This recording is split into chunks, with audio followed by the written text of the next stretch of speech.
চলছে বিশ্বকাপের final countdown, আর একই সাথে চলছে নানা ধরনের সমীকরণ, নিজের পছন্দ অপছন্দের হিসেব নিকেশ। আর সেই উত্তাপের মাঝেই আলোচনার কেন্দ্রবিন্দুতে লিওনেল মেসির একটি মন্তব্য। বর্তমান বিশ্ব চ্যাম্পিয়ন আর্জেন্টিনার অধিনায়ক মনে করছেন, আসন্ন বিশ্বকাপের সবচেয়ে বড় দাবিদারের কাতারে সবার আগে থাকবে চিরপ্রতিদ্বন্দ্বী ব্রাজিল।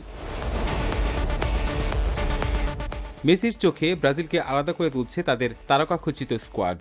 মাঠে যেমন ম্যাচ ঘুরিয়ে দেওয়ার ক্ষমতা আছে, তেমনি বেঞ্চেও লুকিয়ে আছে একের পর এক ম্যাচ উইনার।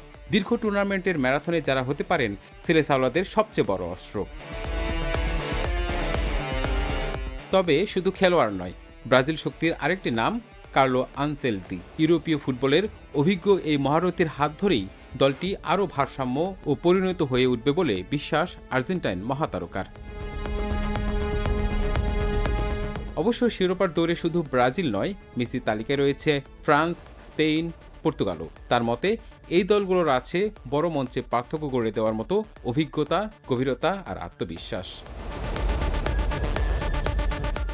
আর আর্জেন্টিনা টানা দ্বিতীয়বার স্বপ্ন দেখছে বিশ্বকাপ ট্রফির। যদিও চোট ও ফিটনেস সমস্যা কিছুটা চিন্তার কারণ, তবুও বিশ্ব চ্যাম্পিয়ন হওয়ার স্মৃতি আর জয়ের মানসিকতা দলকে বাড়তি শক্তি দেবে বলেও আশা মেসির। তবে শেষ কথা হলো, বিশ্বকাপের মঞ্চে কোনো সমীকরণই যেন চিরস্থায়ী নয়। এখানে এক মুহূর্তেই বদলে দিতে পারে সব হিসেব।